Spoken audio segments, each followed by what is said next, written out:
कैसे हो मित्रों। आज हम लॉज ऑफ मोशन के सबसे इंपॉर्टेंट पीवाईक्यूज को डिस्कस करने वाले हैं। लॉज ऑफ मोशन हमारा एक ऐसा चैप्टर है जो अलग अलग चैप्टर्स में यूज होता है। इसके पर्टिकुलर लॉज ऑफ मोशन के सवाल तो जेएमएस में आते ही हैं और साथ साथ ये और भी चैप्टर्स में हमारी मदद करता है, जैसे work energy theorem, rotational motion और बाकी चैप्टर्स में भी इसका काफी यूज आता है। तो आओ इसको पीवाईक्यूज को डिस्कस करते हैं। पहला पीवाईक्यू आपके सामने, इसे खुद से ट्राई करो।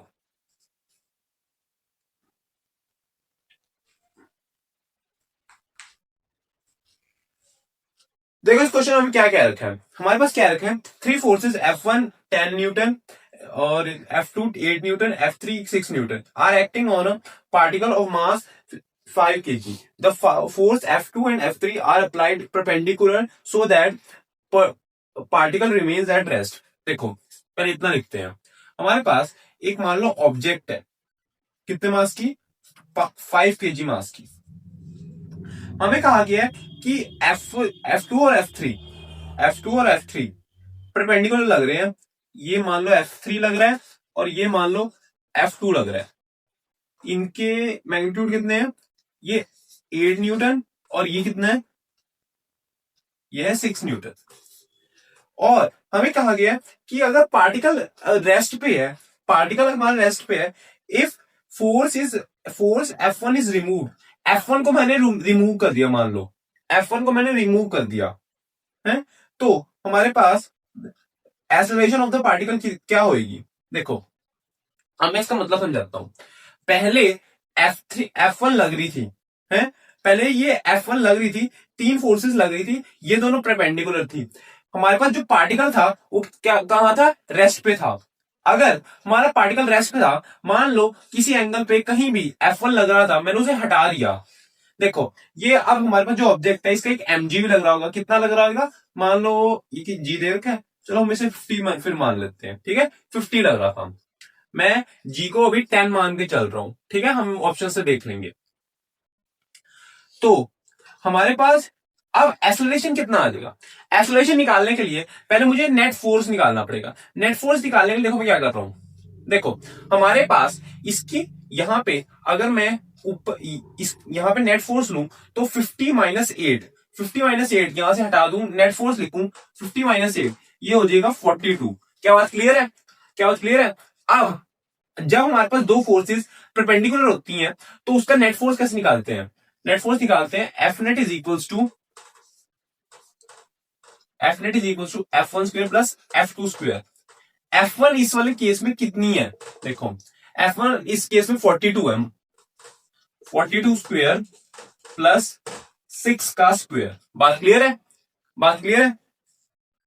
अब हमारे पास यहां से पहले ये वैल्यू निकालो, 42 इंटू 42, ये हो जाएगा 4 8 8 16, ये हमारे पास कितना आ जाएगा देख लेते हैं, 1764, ठीक है। ये हमारे पास 1764 प्लस 36 आ जाएगा, तो ये मेरे ख्याल से कितना बनेगा, ये मेरे ख्याल 1800 बनेगा। बात क्लियर है, ये 1800 बनेगा। अब 1800 बनेगा, इसको थोड़ा और सिंप्लीफाई करते हैं, 10√18, 10√18 यहां पे हमारे पास बन जाएगा। अब इसे थोड़ा और सॉल्व करना, ये 3 इंटू 2 बनेगा, 3 बाहर आ जाएगा, ये 30√2 बन जाएगा। बात क्लियर है, बात क्लियर है। यहां पे एफ नेट बन रहा है 30√2। अब अगर मैं F is equal to M A लिखूं, F is equal to M A, second law यही कहता है, तो यहां पे आ जाएगा 30√2, एम कितना है 5, एक्सेलरेशन आ जाएगी 6√2। √2 कितनी वैल्यू होती है, √2 की वैल्यू लिखो, √2, तो यहां से 6√2 ये आ जाएगा, ये कुछ 1.8 के आसपास आएगा, ये 1.8 के आसपास आएगा। इसके आसपास जो भी ऑप्शन है उसे मार्क कर दो। तो इसके आसपास मुझे ए ऑप्शन दिख रहा है, कितना 2 है, तो हमारा ए ऑप्शन सही है, नोट कर लो। अगला क्वेश्चन आपके सामने, एक बार से खुद से ट्राई करो।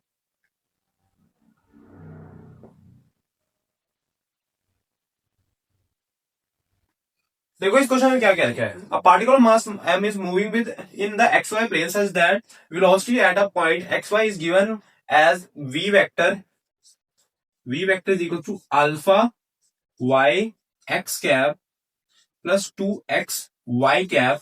बात क्लियर है? तो यहां पे हमें क्या रखा है, where alpha is non zero constant what is the force acting on the particle.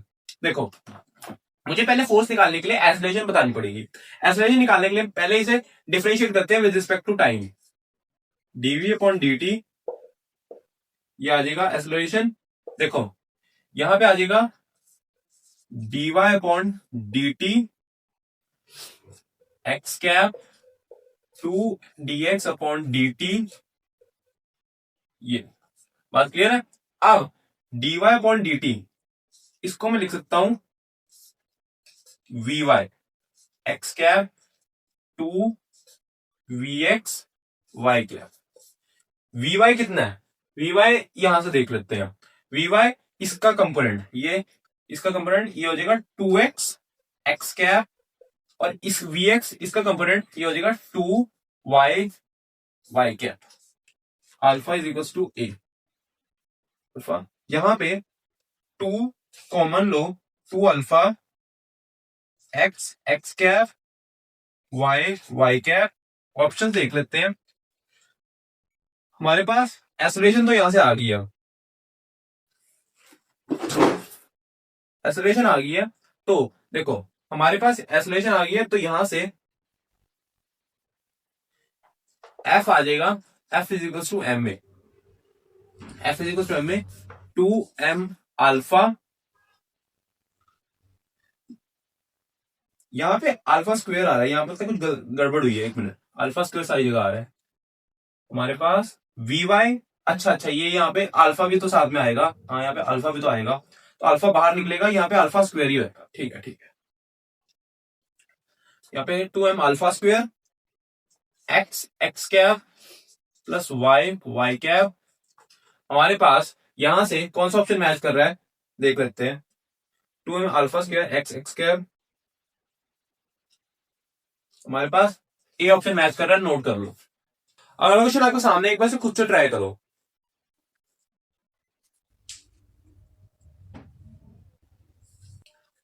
देखो इस क्वेश्चन में क्या क्या रखा है। A small ball of mass m is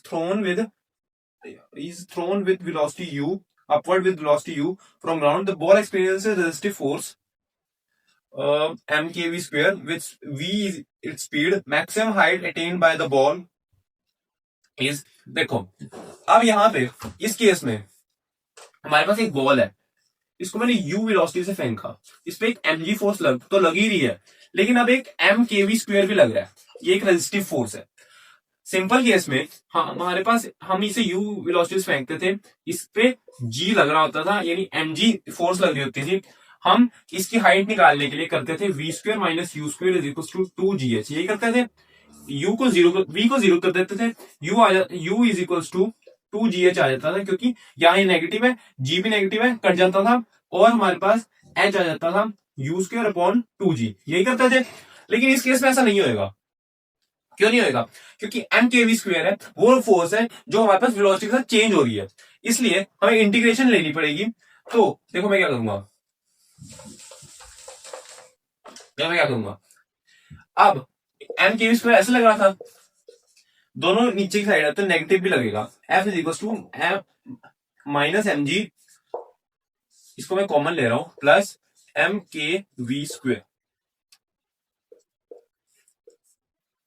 इसको लिख लो M A equal to minus M G plus M K we square, M M M cancel, V D we upon D x equal to ji plus के we square. इतनी बात clear तो बताओ। तो यहां से आ जाएगा d x equal to v D we upon g plus के वी स्क्वेयर, या बार नेगेटिव भी है एक। अब t is equal to ji plus के वी स्क्वेयर होता है, मैं इसको सब्स्टिट्यूट कर रहा हूं, d t equal to 2k v ये हो जाएगा। यहां सब्स्टिट्यूट करो, ये आ जाएगा minus 1/2k dt upon T integrate करो, यहाँ पे जब देखो ये 0 से लेके h, जब हाइट 0 थी तो वेलोसिटी, वैसे तो मेरी वेलोसिटी क्या थी u, लेकिन इसको मैं इसमें सब्स्टिट्यूट करूंगा तो आ जाएगी g प्लस के यू स्क्वेयर। और जब हाइट हमारी h थी तो वेलोसिटी 0 थी, और जब मैं इसको इसमें पुट करूंगा तो आ जाएगी g। बात क्लियर है? अब यहां पे आ जाएगा हाइट 0 है तो g, और हाइट हमारे पास, एक मिनट,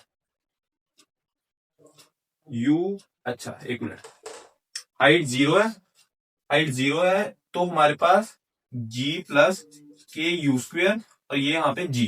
बात क्लियर है?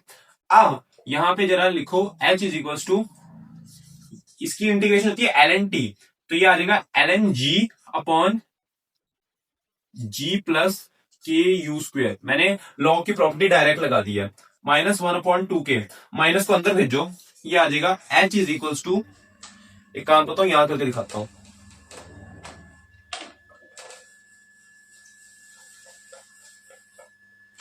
ये आ जाएगा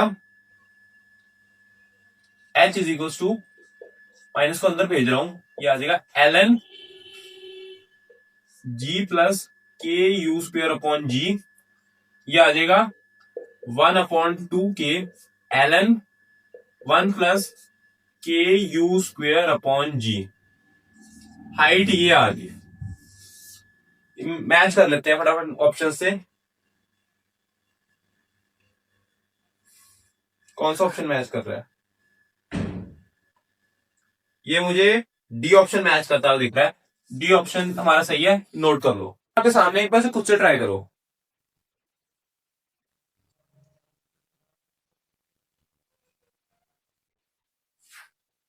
देखो क्वेश्चन में क्या क्या रखा है, in arrangement shown by the figure A1 A2 A3 A4 acceleration of the masses m1 m2 m4 m3 m4 respectively, which of the following relation is true for this arrangement? देखो हमें क्या बना रखा है,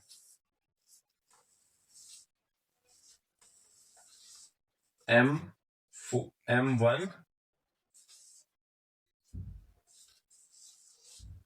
m2 m3 m4।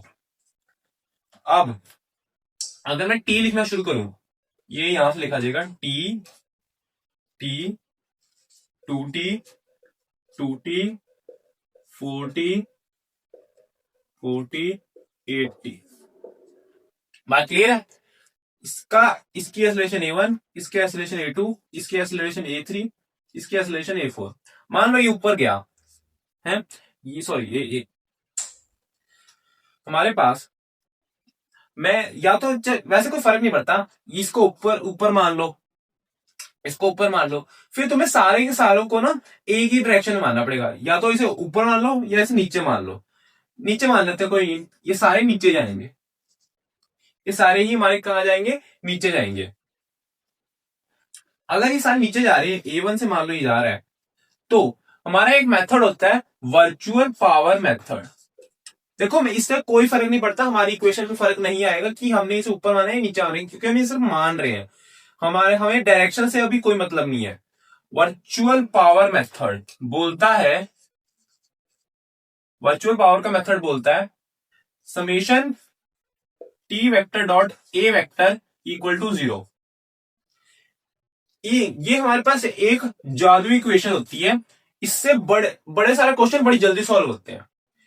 ये इस concept को याद रखना, जेई मेंस जे एडवांस दोनों के लिए बहुत इंपॉर्टेंट है। ये कंसेप्ट बोलता है कि इसका डॉट प्रोडक्ट 0 होगा। देखो ये हमारे पास कई बार तीसरी चौथी जो मतलब एक्स्ट्रा इक्वेशन होती है वो बनाने के लिए यूज होता है हमारे पास, इससे हम डायरेक्ट आंसर निकाल सकते हैं। देखो हमारे पास 40 किस तरफ है, 40 किस तरफ है, ऊपर की तरफ, एक्सेलरेशन नीचे की तरफ है, तो ये हो जाएगा 4t A1। अब 2t ऊपर की तरफ है, A2 नीचे की तरफ है, यहाँ पे सामने नेगेटिव क्या आएगा, क्योंकि cos 180 डिग्री कितना होता है, क्योंकि ऊपर क्या नाम है अपोजिट डायरेक्शन में ना, तो 180 डिग्री एंगल बना रहा है, 180 डिग्री एंगल बनाता है तो cos 180 -1 होता है। यहाँ पे आ जाएगा -2t A2 प्लस नहीं सॉरी, यहाँ पे भी माइनस आएगा क्योंकि इसमें A3 नीचे, T ऊपर है, -T A3 -T A4 equal to 0, minus minus minus minus cancel, सारे माइनस होके उधर चले गए, ये और टी को भी कैंसिल करके उधर भेज दिया। 4A1 plus 2A2 plus A3 plus A4 equal to 0। देख लो कौन सा ऑप्शन मैच कर,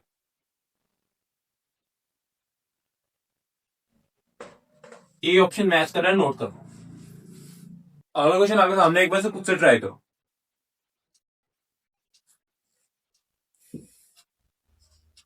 क्वेश्चन में क्या क्या रखा है? Uniform metal chain of mass m and length l passes over massless and frictionless pulley.